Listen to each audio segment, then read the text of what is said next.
Today, we are gonna gerrymander the living daylights out of the United States. A hypothetical United States to start, of course. I'll show you the before, what a perfectly even fight looks like with fair borders. Then I'll show you what we can do if we get a little creative with them. Because whatever, man, everyone's doing it apparently. Republicans are concerned about the shellacking that is coming for them in the midterm elections. Texas Republicans have voted to approve new congressional maps. California Governor Gavin Newsom signing 2 redistricting bills. Red and blue states across the country now starting to review their own congressional maps. And what's more, it is proving to be both a popular idea with some voters. Californians have indeed voted yes on the state's newly drawn congressional district map. And not at all something to be shy about. Just a very simple redrawing. We pick up 5 seats. But we have a couple of other states where we'll pick up seats also. Occasionally, these days in the United States, redistrictors will just say flat out, we were trying to build partisan advantage. So let me show you how gerrymandering happens. Because some maps, you look at them and you're like, okay, some of these districts look kind of normal. But then you get over towards Philadelphia and you're like, what the hell is that? What is that messed up shape that, funnily enough, always seemed to go Republican until they redrew those boundaries to look a little less like a dog kicking a rabbit and a little more like actual regular shapes that we all learned in school, like rectangle, trapezoid, and fat boomerang? Anyways, let's rig an election.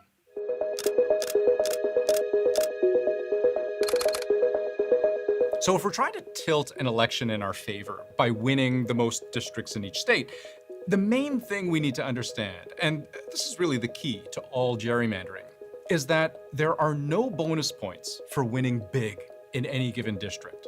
The reason we talk about efficiency when you talk about votes is because you only need 51% to get elected. That's right. If Democrats win a vote 60% to 40%, they win the district. If they win 90% to 10%, they still just win the district.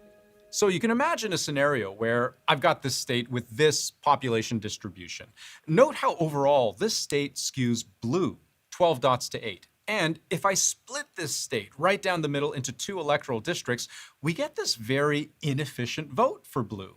They absolutely crush red in District 2, but narrowly lose in District 1. So despite starting with an overall numbers advantage, it's 1 point blue, 1 point red. But let's think about a more efficient way to carve up this state in blue's favor. If we cut the state in half this way, the races sure are tighter, but suddenly we get 60-40 wins for blue in both districts. And importantly, we didn't have to move the people. We just had to move the lines. This is gerrymandering, and we can do it on a much larger scale too. Let's make ourselves something roughly resembling the shape of the United States, and we're gonna fill it with people, blue and red voters, exactly even, 100 blue, 100 red. If we want to split this into 10 very fair districts with no shenanigans, we might draw those districts like this. Note how uniform and compact they are. In each of these districts, because we've made them so fair, almost too fair, we actually get a tie in every single race, each party with 50% of the vote.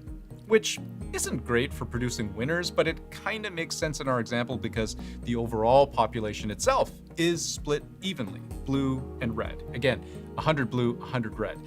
But let's redraw district number 1 to look more like this. Instead of a square, more like a gnarled E. District 2 will convert into more of an Uzi submachine gun. District 6 will mash into this hippopotamus, which forces District 7 to become a sort of toupee for District 8. District 3, we're gonna pound out into a straight line and then nudge District 4 down a little bit. District 5 becomes a hand grenade. District 9, we're just gonna have to smoosh into another long, thin strip. And then the grand finale, District 10, an embarrassing freak show of its former self. And ta-da! What we've done through the magic of gerrymandering is to convert almost every single district from a 10 versus 10 race into an 11 versus 9 race. See here?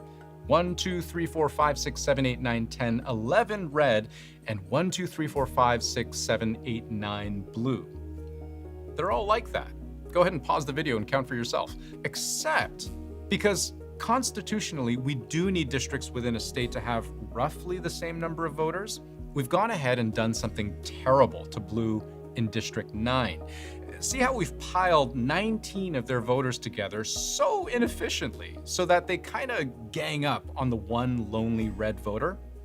Let them enjoy that win, because red just won the other 9 races. It is possible for states to be gerrymandered so that a minority of votes can be guaranteed a majority of seats. So the gerrymanders, it's not just a little bit of advantage. It's like giving complete control to the point of, as I said, counter-majoritarianism in many cases. So let's apply some of this thinking to the 2 states in real life proposing the biggest gerrymandered changes.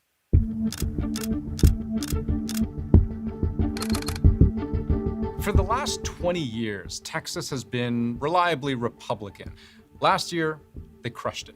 Trump's margin of victory in Texas proved to be the largest in a presidential race in 20 years. But Republicans have come up with a plan to tilt the numbers even more in their favor come the midterms in 2026. Texas lawmakers approved these newly redrawn congressional maps, these aggressively partisan maps. The underlying goal of this plan is straightforward: improve Republican political performance. Because while gerrymandering districts doesn't really change much in a presidential election, because generally presidents are elected by popular vote within each state, when it comes to Congress, every district represents a House seat. So rigging the boundaries creates real power in the legislature. Texas has 38 districts. In the Dallas-Fort Worth area, in the last election, 3 of those districts voted Democrat. 30, 32, and 33. And while we're here, just consider how reliably Republican some of the surrounding districts are. 4 up top, 5 down below, even 1 to the east. They all voted decisively Republican in the last election by entirely unambiguous margins. Now, keep your eye on districts 30 and 33 in Dallas County, because now we can show you the latest Republican effort to redraw these boundaries through what's called packing and cracking. First thing to notice, how 30 hasn't changed that much, but look at the before and after, how Dallas Democrats are being packed into District 33. So the play here is to pack more Democrats into districts that already vote Democrat, because that just wastes Democrat votes. Next, where did District 32 go? Well, it's cracking that base of blue support in Dallas County, hiving it off and smooshing it into all those Republican red counties to the east. Most of the new District 32 in this gerrymandered map is what used to be reliably Republican districts, 4, 5, and 1, which had more than enough Republican voters to spare. So, District 4 stays red, 30 and 33 stay blue, but 32, by packing and cracking, spreading Democratic voters more inefficiently, the net gain for Republicans is likely to be +1 seat. The 32nd district, for example, used to be wholly contained or mostly wholly contained in Dallas County. Now it stretches all the way deep into East Texas, much more Republican territory. It used to be close to majority non-white. Now it's a very white district and a very Republican district. And the new congressional map in Texas does this kind of thing a total of 5 times in a way that experts believe will produce a net gain of up to 5 new seats in the House. That would pad out the current Republican majority very comfortably, going from the current spread of 218 to 213 to a much more reliable 223 to 208. That's a fairly healthy margin, but not to be outdone. California is fighting fire with fire. You cheat, we cheat. They fired the first shot, Texas. We wouldn't be here had Texas not done what they just did. Well, let's show you what California is doing. Here's the existing map, and we're going to focus on districts 1 and 2. 1, very Republican. 2, even more Democrat. But if you redraw the lines this way, as California successfully proposed to its voters, what you're doing here is you're cracking that strong base of Republican support in Northern District 1 and jamming it in with District 2, where you have a healthy army of Democrat voters whose numbers are up to the challenge. And that weakens Republicans just enough in District 1 to allow Democrats to win the day. There's a whole lot of California that is north of San Francisco that people forget about. And it gets relatively rural and relatively conservative. If you look at the new map, the entire north half of California is now drawn into blue districts because you see the northern counties and then they go down along the coast and gather in Democrats. There are efforts like this across the state of California, with the net result to give Democrats up to an extra 5 seats in the House come the next midterms. You can just look at the old map where you see red and blue, and then the new map, just a whole lot of blue out in California. Everyone would admit it's a Democratic gerrymander. Even Gavin Newsom, who proposed it, was like, we are drawing a Democratic gerrymander with the idea of countering Texas's gerrymander.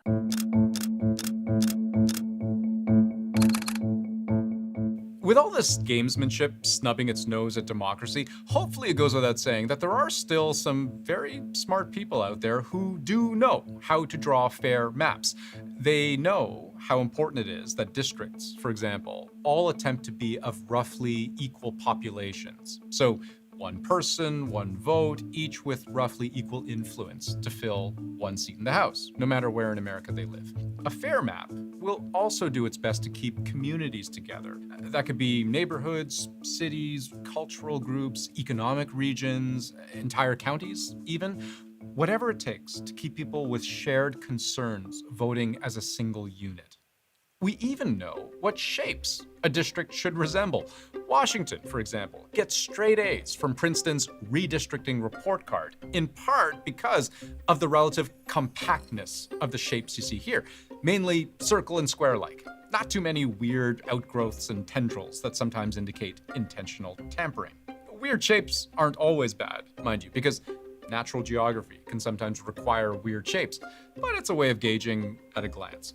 So, when we see lawmakers ignoring these principles for partisan gain, we feel bad, right? The fairest maps are drawn by independent commissions of citizens and also by courts. And in both cases, citizens and courts have no direct interest in the map. The biggest risk of drawing an unfair map is when legislators themselves draw the map. But let me offer a different way of looking at it, because what's really interesting about all this gerrymandering going on is that if you were to look at just Texas and California, the 2 attempts to game the next election, they even out, right? Texas is rigging its districts to secure an extra 5 Republican seats, and California is rigging its districts to secure an extra 5 Democrat seats. And this kind of back and forth has been going on for years. All the way back to the early 1800s, in fact. What was eventually nicknamed the gerrymander was actually a particularly unusual-looking district map rigged to produce a specific outcome and signed by Massachusetts Governor Elbridge Gerry. Newspaper cartoonists thought the district looked like a mythological salamander, and thus the gerrymander was born. Gerrymandering has historically favored Republicans, but in more recent years, Democrats have pushed back to the point where many experts actually believe elections in the US have never been this fair, as in both sides have gerrymandered equally to the point where all the cheating kinda cancels each other out. And a 2019 Supreme Court ruling actually supported this bizarre equilibrium in a way by arguing that there's nothing unconstitutional about gerrymandering. Racial gerrymandering is an exception, but otherwise, there's no federal ban and no federal court that can police it.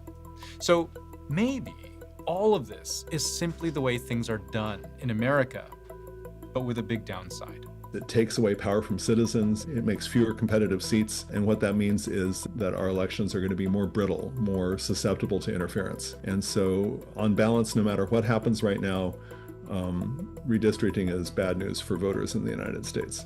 Bad news. Undemocratic, even, by the Supreme Court's own admission. And if history is any indication, gerrymandering may also be unstoppable.